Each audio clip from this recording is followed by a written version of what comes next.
খুব আমার এই যে গুজবাম্প হচ্ছে চরিত্র নির্মাণের যে কাহিনীটা বা নির্দেশকও কিন্তু হতাশ হচ্ছেন। অস্ত্র চালানো শিখিয়েছে, এই হাতের এই জায়গাগুলোর সব ছালচামড়া উঠে গিয়েছিল ক্রলিং করতে করতে। আসলে নতুন করে ভাবনা দরকার, আমরা আসলে ভাবি না। আমি এই সময়ে আছি, এই সময়ের কথাই আমি চিন্তা করছি। তো আমি 10 দিন সকালে একবার আম্মার সাথে স্নাতার সাথে কথা বলতাম, রাতে একবার আম্মা স্নাতার সাথে কথা। আমি বাসা থেকে বের হইনি। 8 জন থেকে 10 জন, কারো মধ্যে কোনো রকমের অহংবোধ ছিল না।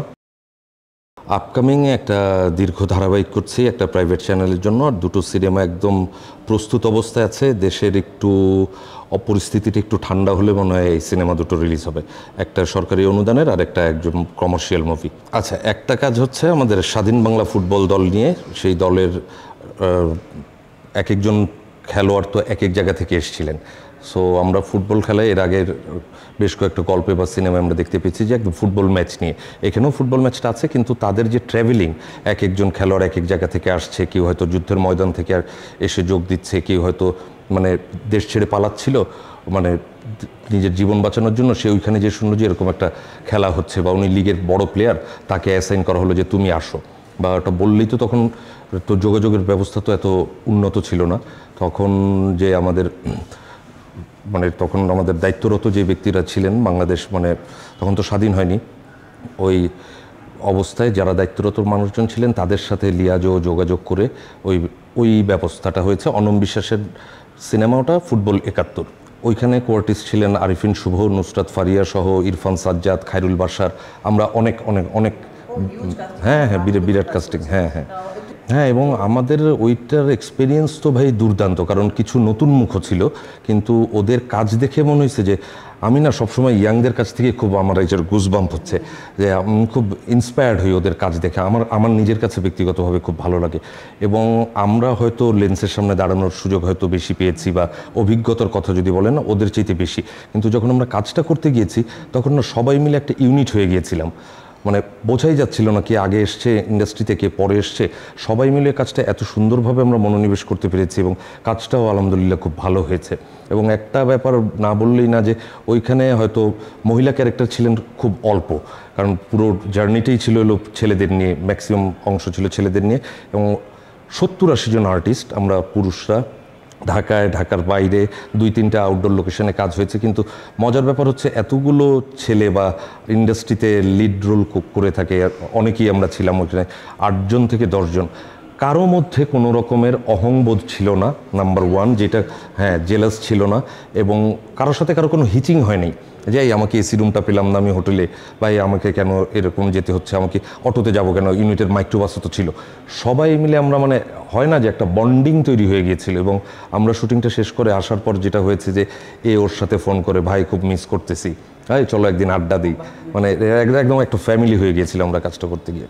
আমাকে যদি বলেন তাহলে সময়ের চাহিদা মেটাতে গিয়ে আমরা আসলে আমাদের কি করা উচিত আর কীরকম হওয়া উচিত, এবং আমি ওই যেটা বললাম সময়ের চাহিদা মেটাতে গিয়ে, বা আমি আমার জীবিকার কারণে আমি 5টা কাজ করতে হচ্ছে, আমাকে খুব র্যাপিডলি 5টা কাজ করতে হচ্ছে। আমি আমার প্রস্তুতির সময়টাও আমি নিতে পারছি না। আর ওটা আমার দর্শকের মনে হয়তো দাগ কাটছে না, না না না না না পুরো পুরো পুরো পুরো প্রক্রিয়াটাই, যদি আমি বলেন যে একজন ডিরেক্টর সেও যেমন প্রস্তুতির সময় পাচ্ছে না, বা একজন প্রযোজক উনি ওনার অর্থের চিন্তা করছেন। আগে যেমন একটা কাজ হতো, আমরা আমাদের ক্যারিয়ারের শুরুতে দেখেছি একটা টেলিফিল্ম করতাম আমরা 10 দিন 11 দিনে, এখন 2 দিন 3 দিনই হয়ে যাচ্ছে।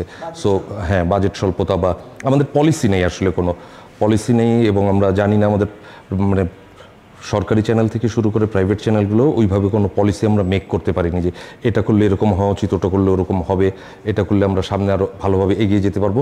আপনি জিজ্ঞেস করে দেখবেন যে সেভাবে কোনো পলিসি নেই। সো এই জায়গায় একটা ঘাটতি আছে। আর আমি সময়টার কথা বারবার বলছি কেন, এখন দেখবেন যে ইউটিউব বা ওটিটি সব কিছু এসে আপনি এখন অনেক কাজই দেখবেন, শুধু আমাদের বাংলাদেশের নাটক না। আপনি যদি হলিউডের মুভির কথাই বলেন, আপনি গত 1 বছরে হয়তো 20টা মুভি দেখেছেন, আপনি কিন্তু 5টা মুভির নাম বলতে পারবেন না, কারণ এত নিত্য নতুন কাজ সামনে আসছে এবং আমি দেখছি, আমার ভালো লাগছে, কিন্তু আমার নামটা আমার মাথায় নেই। সো এই সামগ্রিক বিষয়াশয় মিলিয়ে আমরা হয়তো ওই জায়গাটা থেকে সরে যাচ্ছি বা পৌঁছতে পারছি না। কিন্তু আমার কাছে যদি বলেন তাহলে আমি বলবো আমাদের দেশের নাটকের একটা চাহিদা তো আছেই, এবং দর্শকপ্রিয়তাও আছে। হয়তো আমরা আগের মাপের সাহিত্য নির্ভর নাটকগুলো আমরা ওভাবে করতে পারছি না, বা দর্শক নিচ্ছে না। আমি জানি না এটা বোথ সাইডেরই দোষ বা গুণ, যেটাই বলেন না কেন, আমার কাছে এটা একটা ব্যাপার মনে হয়। এই কারণে আমরা হয়তো পিছিয়েই যাচ্ছি, অবশ্যই এগোচ্ছি না, আমরা পিছিয়েই যাচ্ছি। না, আমার কাছে হতাশাবোধ মনে হয় না, কারণ আমার কাছে যেটা মনে হয় এটাও একটা সময়ের চাহিদা, এটা খুব বেশি দিন থাকবে না, খুব বেশি দিন অবশ্যই থাকবে না। এই আপনি ভিউ ব্যাপারটা কিন্তু আপনি দেখবেন যে কোভিড পরবর্তী সময় থেকে শুরু হয়েছে ভিউয়ের ব্যাপারটা, 4-5 বছর।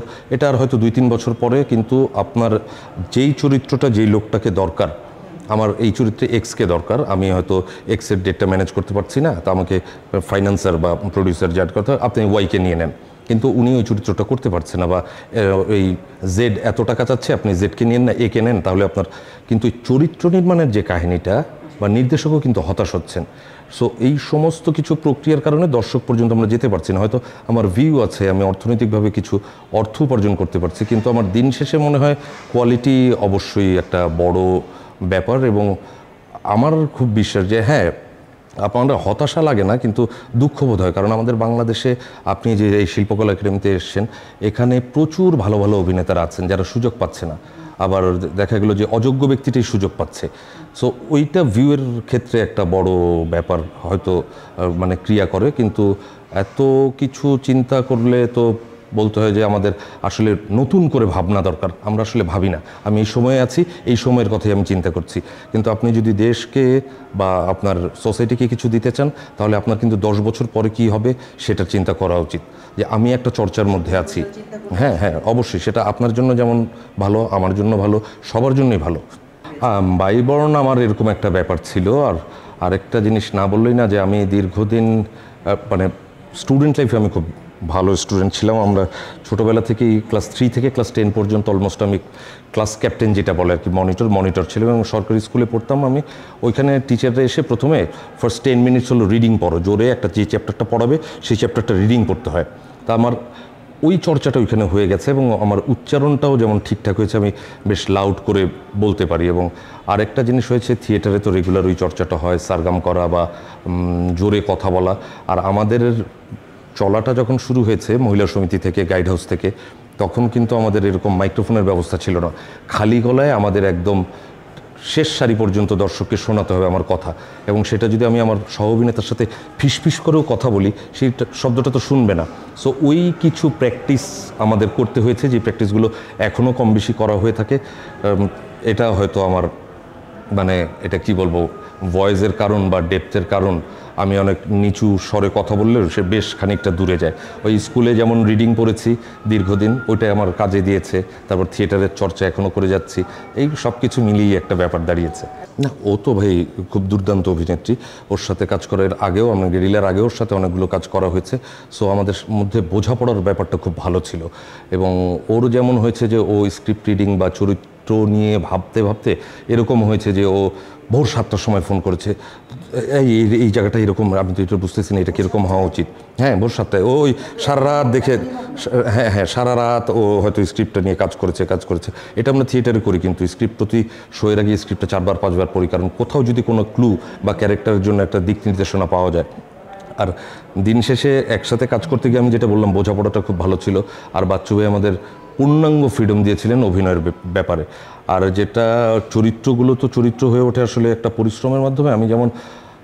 আমি মাঝখানে দিন দশকের একটা কাজ করেছিলাম, ওই জায়গায় একদম ডিটেনশনে থাকার মতো। আমি মোবাইল ফোন বন্ধ রেখেছি, দিনে 2বার কল করতাম আমার স্ত্রীর সাথে, এবং আমার বাসা কলাবাগান, স্ত্রী তখন মায়ের বাসায় পাঠিয়ে দিয়েছিলাম স্নাতাকে, ওর মায়ের বাসায় থাকতো। আমি 10 দিন সকালে একবার আম্মার সাথে স্নাতার সাথে কথা বলতাম, রাতে একবার আম্মা স্নাতার সাথে কথা। আমি বাসা থেকে বের হইনি, আমার ছোটো ভাই এসে আমার বাসায় খাবার দিয়ে যেত, আমি ওইখানেই খেতাম, এবং একা থাকতাম, যে কোনো টেলিভিশনের পুরো জগৎ সংসার থেকে বিচ্ছিন্ন, মানে নিজেকে প্রস্তুত করার জন্য। আর কর্নেল সাজ্জাদ আলী জহির বীর প্রতীক, তিনি আমাদের মোটামুটি 2 মাস ট্রেনিং করিয়েছেন, কিভাবে দাঁড়াতে হয়, কিভাবে কথা বলতে হয়, কিভাবে গ্লাসটা ধরতে হয়, কোন পার্টিতে কি ম্যানার, কি এটিকেট হবে, এই ব্যাপারগুলো করেছেন। ইভেন দেন আমাদের ক্রলিংও করিয়েছে, অস্ত্র চালানো শিখিয়েছে। এই হাতের এই জায়গাগুলোর সব ছাল চামড়া উঠে গিয়েছিল ক্রলিং করতে করতে।